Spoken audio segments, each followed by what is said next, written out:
안녕하세요. 오라클에서 인더스트리 아키텍트 하고 있는 김순덕입니다. 오늘은 코로나 시대 제조 산업의 민첩성 향상을 위한 클라우드 전략에 대해서 말씀드리겠습니다. 말씀드릴 내용은 어떤 제조 산업의 마켓 트렌드 그리고 제조사를 위한 디지털 트랜스포메이션은 어떻게 해야지 되는지, 그리고 오라클 클라우드는 여기에서 어떤 역할을 하고 어떻게 도와줄 수 있는지, 그리고 오라클 클라우드의 제조사 사례에 대해서 말씀드리도록 하겠습니다. 많은 선도 제조사들이 디지털 기술을 이용해서 혁신을 하고 있습니다. 몇 가지 예를 들면은 설비 다운타임이 한 40% 정도 감소됐다라고 이야기를 하고 있고요. 노동 생산성은 한 23%, 그리고 생산량이 한 20% 정도 증가됐다라고 이야기를 하고 있습니다. 그리고 품질 향상을 위한 비용도 역시 한 15% 정도 감소됐다라고 이야기를 하고 있습니다. 이거 외에도 고객의 니즈를 반영해서 생산할 수 있는 그런 생산 유연성, 그리고 새로운 신제품에 대한 개발에 대한 타임 투 마켓이 감소된다라든지 이런 많은 보고들이 이루어지고 있습니다. 어떤 산업이든 어떤 기술이든 그 비즈니스 모델이 정점에 있을 때 어떤 새로운 비즈니스, 새로운 기술에 기반한 새로운 비즈니스 모델이 탄생을 하게 되는데요. 이런 새로운 비즈니스 모델이 어떤 티핑 포인트를 넘어서 성공에 대한 그런 성공을 예상할 수 있을 때 기존의 비즈니스 모델은 급속하게 감소를 하게 됩니다.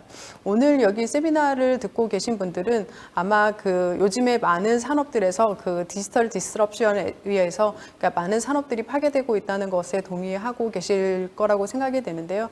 어쩌면 우리가 생각하는 것보다 더 빨리 그런 부분들이 진행되고 있을 거다라고 이야기를 하고 있습니다. 맥킨지에서는 2025년까지 전 세계 매출의 3분의 1 정도가 디지털 생태계에서 발생할 것이다 라고 이야기를 하고 있습니다. 이건 제조사를 위한 일반적인 비즈니스 프로세스라고 보시면 되겠습니다. 새로운 고객의 니즈에 맞춰서 새로운 신제품을 개발을 하고 거기에 맞게 홍보를 하고 판매를 하고, 그리고 좋은 자재, 원자재를 구매를 해서 다양한 방식으로 생산을 하고 물류 이동을 하고 다양한 채널이나 디스트리뷰터를 통해서 고객한테 제품을 제공하는 그런 형태의 비즈니스 프로세스가 이제 일반적인 제조 흐름이다라고 보실 수 있고요.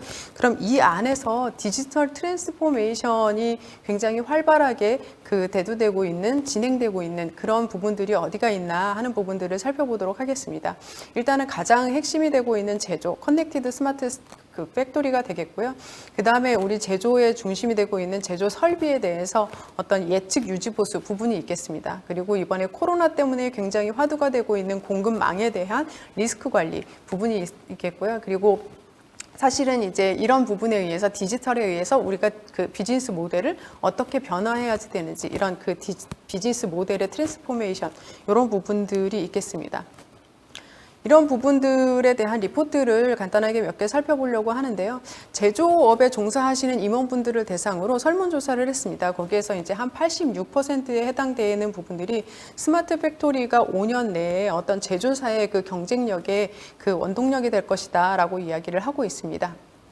그리고 2025년까지 한 123조 정도의 돈이 예측 유지 보수를 위해서 지출될 것이다 라고 이야기를 하고 있습니다. 이번 코로나 사태에 사실은 미국에서 의약품 쪽에서 특히나 더 공급망 때문에 굉장히 곤란한 상황을 겪었는데요. 이런 부분들이 또 공급망 리스크 관리에 있어서 굉장히 중요한 화두로다가 올라오고 있습니다.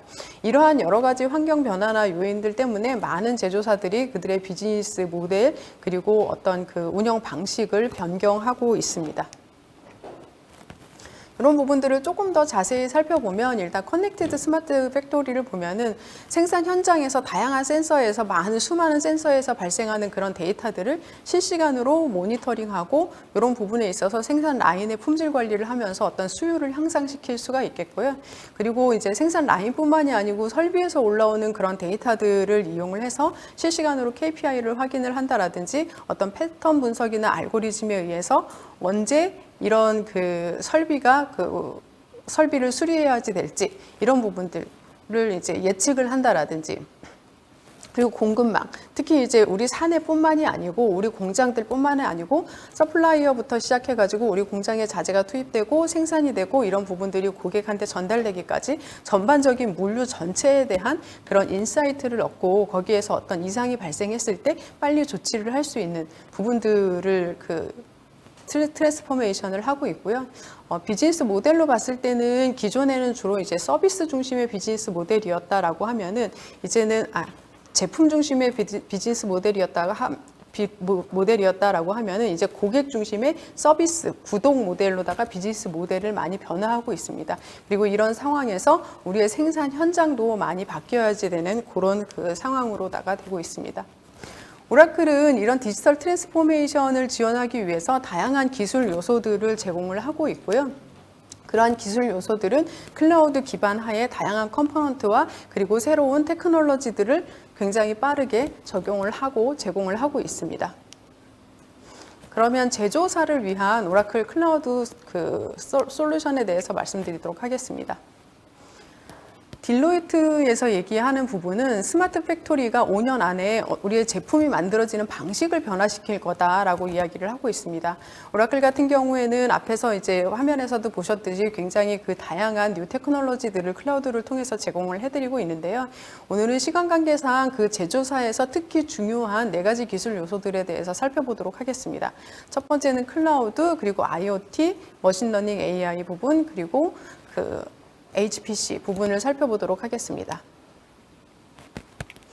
오라클 클라우드의 특징은 오라클은 엔터프라이즈, 그러니까 미션 크리티컬한 업무를 지원할 수 있는 그런 엔터프라이즈 워크로드를 지원하는 데 최적화된 클라우드 솔루션이다라고 할 수 있습니다. 오라클은 기존에도 계속 쭉 B2B 비즈니스를 굉장히 많이 지원을 했었고 여기에 대한 노하우가 있습니다. 그렇기 때문에 어떤 코어 투 엔드의 시큐리티가 얼마나 중요한지 이런 부분들을 어떻게 준수를 해야지 되는지, 그리고 성능 부분도 일관적으로 어떻게 좋은 성능을 내줘야지 되는지, 관리 부분을 어떻게 효율적으로 할 수 있는지, 요즘 새로운 그런 비즈니스 트렌드 마켓에 맞게 비즈니스를 어떻게 민첩하게 대응할 수 있게끔 해야 되는지, 이런 부분들에 있어서 특히 강점을 가지고 있습니다. 오라클은 현재 29개의 데이터 센터를 운영을 하고 있고요. 내년 상반기까지 전체 38개의 데이터 센터를 운영할 계획이 있습니다.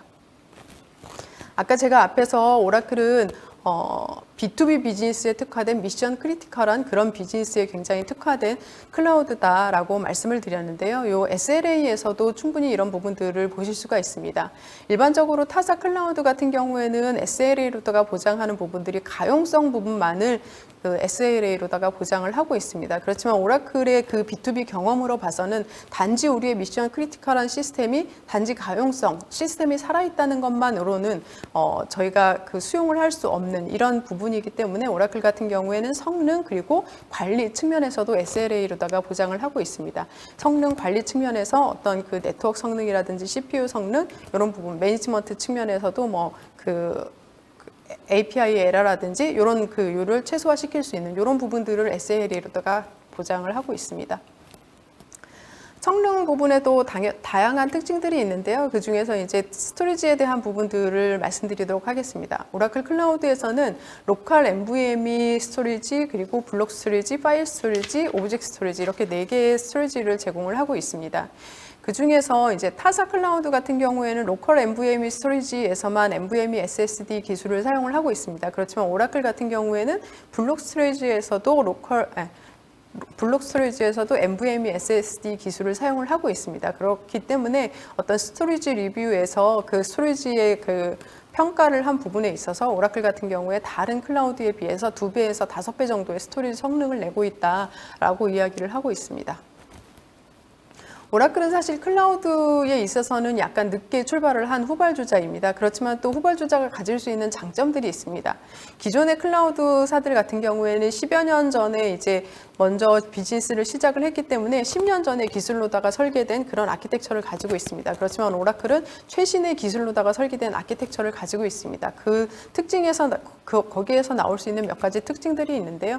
그 중에서 하나는 일반적으로 클라우드라고 하면은 물리적인 서버에 VM을 여러 개 올려가지고 고객들이 나누어서 사용을 하는 그런 형태의 아키텍처를 가지고 있습니다. 그러다 보니까 이 물리적인 서버를 VM에 잘 배분할 수 있는 그런 리소스를 관리하는 하이퍼바이저라는 애가 있고, 이 하이퍼바이저라는 애가 CPU, 메모리, 네트워크에 대한 리소스를 관리를 합니다. 그게 기존의 그 클라우드 아키텍처였다라고 하면은, 오라클 같은 경우에는 2세대 클라우드를 통해서 네트워크를 완전히 별도의 서버로다가 분리를 했습니다. 그렇기 때문에 하이퍼바이저에서는 메모리랑 CPU만 그 관리를 하고 있고요. 이렇게 네트워크를 분리를 함으로써 속도도 굉장히 빨라졌고, 그리고 또한 어떤 VM에 만약에 바이러스가 침투가 된다라고 했을 때 이 하이퍼바이저 위에 있는 네트워크를 통해서 그 바이러스가 다른 서버에 전이 될 수, 그러니까 확장될 수도 있는 상황이지만, 오라클 같은 경우에는 네트워크 서버를 완전히 분리했기 때문에 다른 서버 쪽으로 바이러스가 확산되지가 않습니다. 이렇기 때문에 성능이나 보안 측면에서 굉장히 어드밴스드된 그런 아키텍처를 가지고 있다라고 말씀드릴 수 있고요. 또 두 번째는, 기존에는 사실은 물리적인 서버에다가 데이터 센터에서 고객이 사용하는 그런 영역을 가지고 있고, 그리고 데이터 센터에서 이 고객의 컴퓨터 자원을 모니터링하고 조치를 하고 관리를 할 수 있는 그런 자원을 일부 나누어서 사용을 하고 있습니다. 근데 이제 오라클 같은 경우에는 온리 고객이 사용하는 서버는 전체 다 고객한테 100% 리소스를 제공을 하고 있고요. 그리고 오라클 데이터 센터에서 이를 모니터링하고 관리하기 위한 컴퓨팅은 별도의 서버로다가 운영을 하고 있습니다. 여기에서 고객이 사용하는 서버에서 어떤 에이전트가 떠 있어가지고 상태 정보를 이렇게 실시간으로다가 떨어뜨려 주면은 그 내용을 기반으로다가 모니터링을 하고 관리를 하기 때문에 보안에 있어서 보안 사고를 근본적으로 막고 있다라고 보시면 될 것 같습니다. 사실 보안에 있어서 중요한 부분은 물론 아까처럼 앞에서 아키텍처나 그리고 이제 다양한 보안 소프트웨어들을 오라클에서도 마찬가지로 제공을 하고 있습니다. 그렇지만 회사에 따라서 보안 정책이라든지 이런 부분들은 굉장히 차이가 있고요. 특히 제조사 같은 경우에는 어떤 R&D라든지 이런 부분들 때문에 보안 정책에 굉장히 민감한 부분들이 있습니다. 그런 다양한 보안 정책, 우리의 네트워크 구성은 어떻게 돼야지 되고, 네트워크 안에서 서버들은 각각 어떤 형태로다가 구성이 돼 있어야 되고, 데이터베이스에 대한 보안 정책은 어떻고, 파일 시스템에 대한 보안 정책은 어떻게 이루어져야 된다. 이 상호 간의 관계는 어떻게 돼야 된다. 이런 다양한 보안 정책들이 있을 텐데요. 이런 보안 정책들을 오라클은 시큐리티 존이랑 클라우드 가드라는 거를 통해서 완벽하게 지원을 하고 있습니다. 시큐리티 존은 보안 클라우드에서 운영되는 시스템들을 부서라든지 또는 주요 시스템별로다가 이제 컴파트먼트 형태로다가 분리를 하게 됩니다. 이렇게 나누면 그 안에서 리소스를 운영을 하게 되고, 각 컴파트먼트별로다가 보안 정책을 적용을 하실 수가 있습니다. 이렇게 보안 정책을 적용을 할 때 이 컴파트먼트 안에서 어떤 리소스를 새로 생성한다라든지 할 때 이런 부분들을 우리의 보안 정책과 매핑을 해가지고 이 보안 정책에 어긋나는 경우에 이런 부분들을 자동으로 처리를 한다라든지 아니면 스톱시키고 얼럿을 준다라든지 하는 형태를 취할 수가 있습니다. 그리고 이렇게 이미 만들어진 리소스 안에서 어떤 컴퓨팅이나 아니면 스토리지나 이런 부분들을 업데이트하거나 할 때 이런 부분들에 있어서도 역시 마찬가지로 보안 정책이 적용이 되기 때문에 이런 부분들을 사후 조치를 통해서 제공을 할 수가 있습니다. 제조사에서 이제 디지털 트랜스포메이션이라고 하면은 그 안에서 굉장히 중요한 부분이 OT와 IT의 결합이다라고 할 수 있을 것 같습니다. 제조 환경에 해당하는 OT, 그리고 정보를 처리하는 IT, 이 부분이 결합돼서 어떤 통합된 인사이트를 얻을 수 있고, 그 인사이트로 인해서 다양한 그런 혁신들을 처리를 할 수가 있습니다. 예를 들어서 빅데이터의 패턴을 분석을 해가지고 설비의 고장을 예측을 한다라든지, 아니면 빅데이터 OT와 IT 간에 이제 빅데이터의 상관관계를 분석을 해가지고 제품 분량을 예측을 한다라든지, 품질이나 수율 또는 생산 주기에 해당되는 이런 부분에 영향을 미치는 속성들은 어떻게 있는지 그런 요인들을 찾아낸다라든지, 그리고 사실은 이제 생산 공정이 아무래도 사람이 개입되다 보니까는 오늘의 생산 공정과 어제의 생산 공정은 조금씩 차이가 있을 수밖에 없거든요. 그랬을 때 이 공정 간에 편차가 발생했을 때 이런 부분들이 지금 현재 중간 생산 중에 있는 그런 반제품들의 품질이 어떻게 진행되고 있을지, 이런 부분들을 예측을 해가지고 미리 어떤 스크랩 작업이나 재작업을 줄일 수 있는 이런 부분들을 진행을 할 수가 있습니다. 오라클 IoT의 특징을 보시면 그 생산 현장의 어떤 그 환경에 따라서 어떤 인테그레이션 솔루션 또는 엣지 컴퓨팅을 통해서 데이터를 수집을 하고 그 안에서 분석을 하기 위해서 어널리틱이라든지 머신러닝 이런 그 플랫폼 컴포넌트들을 기반으로 하고 있고요. 그 안에서 5가지의 프리빌트된 그런 그 IoT들을 제공을 하고 있어요. IoT 애플리케이션을 제공을 하고 있습니다. 예를 들어서 어셋 모니터링 같은 경우에는 설비에 대해서 모니터링하고 예측하고 하는 부분들이 있고요. 그 다음에 생산 라인, 그리고 운송 현장, 그리고 이제 그 작업자들이 실제 안전하게 작업을 할 수 있는 이제 커넥티드 워커 부분들, 그리고 고객한테 우리가 어떤 제품 또는 설비를 납품을 했다라고 하면은 그 고객의 설비에 대한 모니터링을 하고 서비스를 하는 부분들, 이렇게 프리빌트된 5개의 IoT 애플리케이션을 제공하고 있습니다. 또 그뿐만이 아니고 또 이제 프리빌트된 거 외에도 그 고객사에서 이제 특별히 관리하고자 하는 그런 그 KPI라든지 다른 요소들이 있을 때, 다른 그 고객 요구 사항들이 있을 때 이런 부분들을 쉽게 설정을 해가지고 구축을 할 수 있습니다. 그렇기 때문에 IoT를 굉장히 빠르게 구축을 하실 수가 있고요. 그리고 또 다른 특징 중에 하나는 이런 다양한 그 장비들, 설비, 그 디바이스에서 데이터들을 수집을 하게 됩니다. 예를 들어서 어떤 자재가 생산 라인에 투입이 됐고 지금 생산 이제 완료가 됐다라든지 이제 온도, 습도 이런 그 생산 환경이라든지 이미지라든지 이런 데이터들을 게더링하고 거기에서 어떤 그 패턴을 분석을 하게 되고요.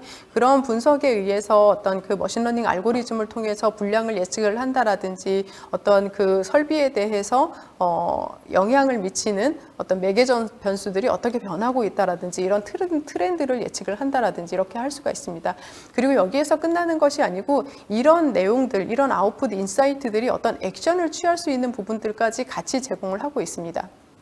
예를 들어서 어떤 주요 부품이 이제 재고가 떨어질 때쯤 돼서 자동으로 발주를 한다라든지 아니면은 저희가 예측하지 않은 설비에 대한 수리가 발생을 했다라고 하면은 그 설비에 대해서 수리가 발생하는 동안 생산을 못했을 테니까 그 생산에 대한 공급 재계획을 한다라든지 이렇게 실제로 ERP단에 있는 비즈니스 영역까지 전체적으로 액션이 흘러갈 수 있는 그런 그 형태의 IoT 애플리케이션 플랫폼을 제공을 하고 있습니다.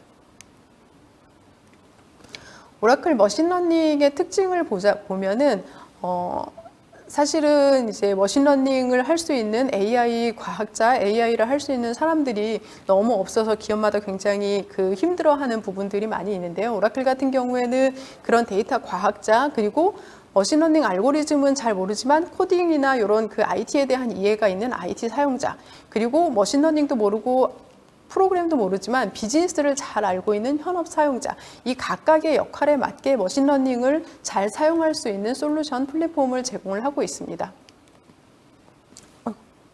어떡하죠? 네.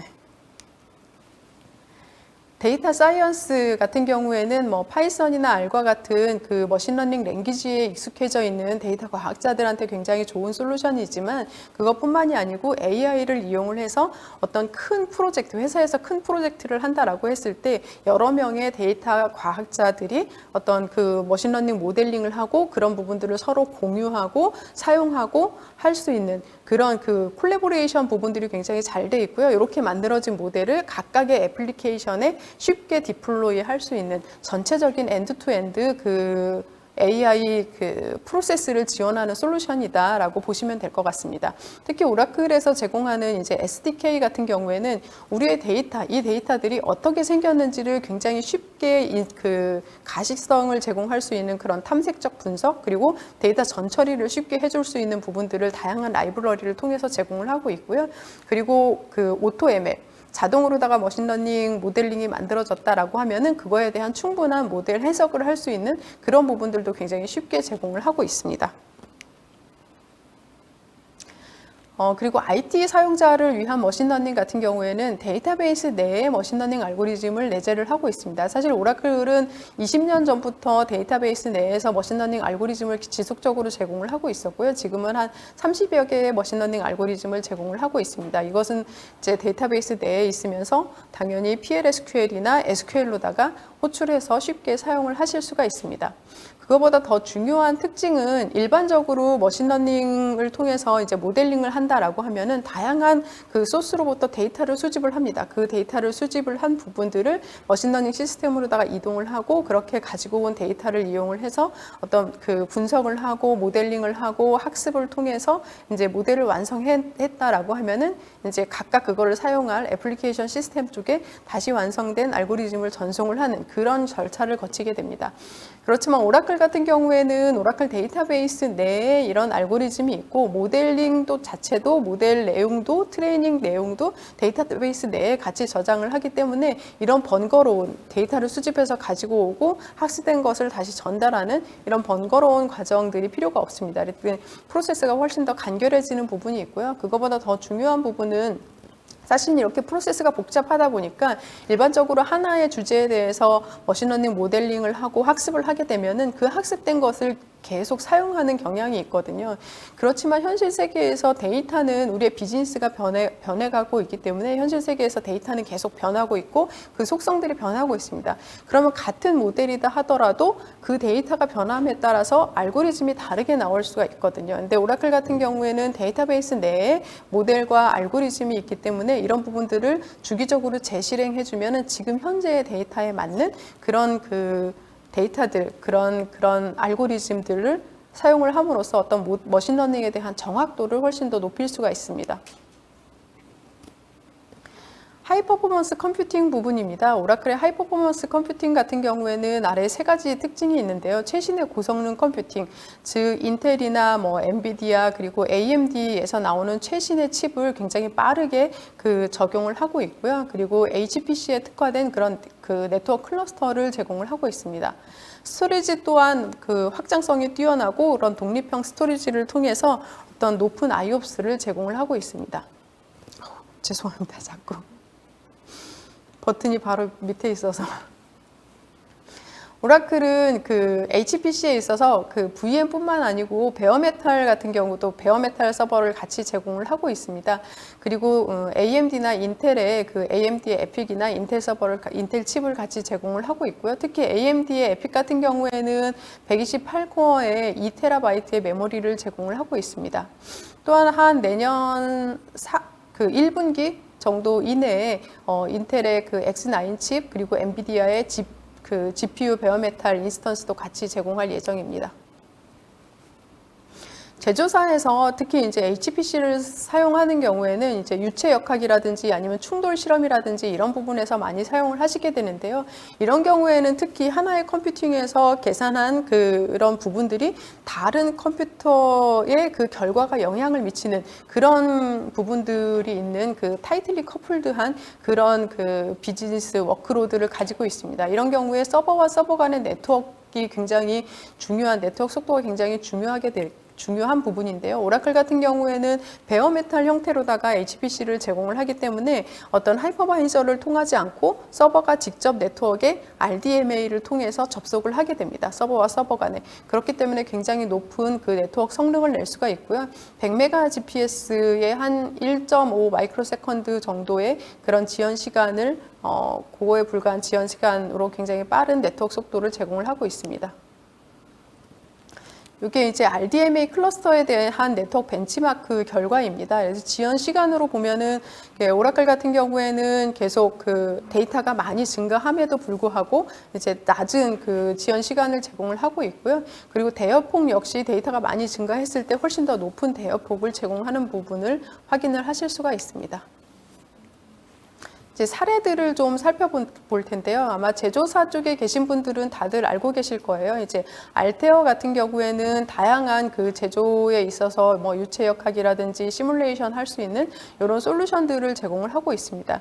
그 중에서 이제 특히 이제 울트라 플루드라는 그런 솔루션 같은 경우에는 어떤 OCI 오라클 클라우드를 사용을 함으로써 시뮬레이션 비용이 한 80% 이상 절감이 됐다라고 이야기를 하고 있습니다. 그리고 일반적으로 HP를 사용을 하면서 한 25%의 성능 향상 효과를 보고 있습니다. 그리고 자동차에 대한 그런 굉장히 복잡한 시뮬레이션을 한 12시간 내에 완료를 할 수 있었다라고 이야기를 하고 있고, 그리고 오라클 클라우드에서 하이 퍼포먼스 컴퓨팅뿐만이 아니고 어떤 시각화나 이런 것들도 같이 제공을 하기 때문에 그런 시각화 툴, 머신러닝을 이용을 해서 프로젝트 초반부터 어떤 전체적인 그런 통찰력을 가지고 있을 수 있기 때문에 조금 더 효율적으로 프로젝트를 완수를 할 수 있었다라고 이야기를 하고 있습니다. 비트론 같은 경우에는 반도체 회사입니다. 이제 유럽이라든지 아시아, 미국에 한 15개 정도의 공장 라인을 가지고 있고요. 반도체다 보니까 생산 품질이 굉장히 중요한 부분입니다. 그래서 지금 현재 라이브하게 생산 현장에서 발생하고 있는 데이터를 빨리 수집을 해서 어떤 인사이트를 얻어내는 게 굉장히 중요한 부분인데, 여기에 있어서 지연 시간이 굉장히 이슈가 됐었습니다. 그래서 오라클 클라우드의 오토노머스 데이터 웨어하우스, 그리고 어널리틱 클라우드를 이용을 해서 데이터를 빠르게 수집을 해서 어떤 패턴에 대한 인사이트, 머신러닝에 대한 인사이트를 찾아내서 조치를 빨리 취할 수 있게 되었고요. 거기에 있어서 데이터 액세스에 필요한 그런 시간이 한 90% 정도 단축이 되었다라고 이야기를 하고 있습니다. 미쓰비시 일렉트릭입니다. 여기는 이제 뭐 다들 아시듯이 생산 현장에 있는 그런 설비들을 제공하는 회사이고요. 여기 생산 설비에서 나오는 그런 센서 데이터를 오라클의 IoT 그리고 머신러닝 인공지능을 통해서 어떤 자동화하고 어떤 인사이트를 얻어서 그것에 대한 조치를 취할 수 있었던 그런 프로젝트이고요. 이거를 통해서 전체 생산 가동 시간이 한 60% 정도 증가됐고 생산량은 30% 증가됐다. 라고 이야기를 하고 있습니다. 그리고 수동 프로세스 역시 55% 감소됐다라고 이야기를 하고 있습니다. 여기에 채널 얼라이언스 매니저 하시는 분이 굉장히 밝은 표정으로다가 인터뷰를 하시면서 얘기하시는 부분은, 우리가 고객을 만났을 때 고객과의 미팅에서 자신 있게 생산 소요 시간을 예측하고 그거를 정확하게 얘기를 할 수 있다. 그래서 이제 고객과의 미팅에서 훨씬 더 이제 가슴을 펴고 기분 좋게 얘기할 수 있게 됐다라고 하면서 굉장히 기뻐하던 모습이 생각이 납니다. 바자즈 사례입니다. 여기는 인도의 가전제품을 만드는 회사고요. 사실은 이제 인도가 굉장히 큰 나라고, 이제 큰 나라다 보니까 생활 환경이라든지 이런 부분에 있어서도 격차가 많이 나고 있습니다. 그래서 이제 시골 동네라든지 이런 데 가보면은 전자제품을 처음 사용하는 그런 경우도 많이 있고요. 그러다 보니까 전자제품을 구입을 했는데 이걸 어떻게 사용을 해야지 되는지, 어떻게 설치를 해야지 되는지, 뭔가 이상 증상이 있을 때 이게 고장인 건지 아닌 건지, 이런 부분들에 대한 문의가 굉장히 많았습니다. 그 속에서 오라클은 이제 디지털 어시스턴트라는 거를 통해서 챗봇을 굉장히 빠르게 구현을 했고요. 한 3주에 걸쳐서 금방 구현을 했는데요. 이 안에서 머신러닝이 탑재되어 있어서 계속적으로 이제 데이터에 의한 학습을 하고 있습니다. 그렇기 때문에 이제 고객분들이 이런 부분들을 문의를 했을 때 자체적으로 해결할 수 있는 그런 요소들을 많이 제공을 했고요. 그래서 콜센터에 대한 전체적인 비용이 감소를 했다라고 이야기를 하고 있고, 이 머신러닝 학습에 의한 챗봇의 대응에 대해서 이런 상담 컨택센터의 매니저분께서는 굉장히 만족을 하고 계십니다. 네, 제가 준비한 내용은 여기까지고요. 네, 진행 마치도록 하겠습니다. 감사합니다. 네, 한국 오라클의 김순덕 상무님의 강연이었습니다. 상무님과 좀 이야기를 좀 나눠보도록 하겠습니다. 상무님 안녕하세요. 네, 안녕하세요. 네, 오늘 이 포스트 코로나 시대 제조산업의 비즈니스 민첩성 향상을 위한 클라우드 전략에 대해서 말씀을 해주셨는데, 네. 아무래도 이 코로나가 장기화되면서 네. 우리 기업들이 좀 어떻게 대응해야 될까 좀 걱정이 많으신 분들이 많을 것 같거든요. 네. 좀 그런 분들께 우리 상무님께서 좀 이것만은 좀 꼭 얘기해주고 싶다 하시는 말씀이 있다면 어떤 게 있을까요? 그나마 조금 다행인 거는 우리나라는 그래도 경제가 많이 나쁘지는 않더라고요. 그래도 중소기업들에서 많이 힘들어하는 부분들이 있는데요. 제가 정확히 리포트 이름은 기억이 안 나는데 컨설팅 폼에서 얘기를 했던 그런 리포트 중에서 하나가 이런 위기의 순간에 그 새로운 투자를 하고 비즈니스 혁신을 했을 때 어떤 이 위기가 끝나갈 무렵에 거기에 대한 회복 속도는 정말 비교가 안 될 만큼 빠르다라고 이런 리포트를 낸 그 읽은 기억이 있습니다. 그래서 그런 부분들을 감안을 하시면 아마 이후에 그 포스트 코로나 이후를 조금 대응할 수 있는 그런 방법이 떠오르지 않을까 생각이 됩니다. 네, 그럼 지금 계신 그 한국 오라클에서도 좀 코로나 이전과 이후에 좀 변화들이 있을 것 같아요. 좀 가장 큰 변화라면 어떤 게 있을까요? 가장 큰 변화는 출근을 안 하는 거죠. 저는 오늘도 사실은 이제 집에서 줌이나 이런 거로다가 할 거라고 생각을 했는데 이제 오랜만에 바깥바람 한번 쐬러 나왔습니다. 네, 사실 이렇게 강의도 우리가 많은 분들을 정말 눈앞에 모시고 이렇게 같이 하면 사실 더 좋을 네. 텐데 이렇게 카메라만 보고 강연하는 거 좀 어색하지 않으셨나요? 이제 익숙해졌습니다. 역시 또 이렇게 사람이 빨리빨리 네. 적응을 해가네요. 어쩐지 우리 상무님께서 너무 편안하게 말씀을 많이 해주셔서 아마 많은 분들이 유익한 정보를 가져가셨으리라 생각을 해봅니다. 아주 좋은 강연 해주신 상무님 감사드립니다. 고맙습니다. 네, 감사합니다.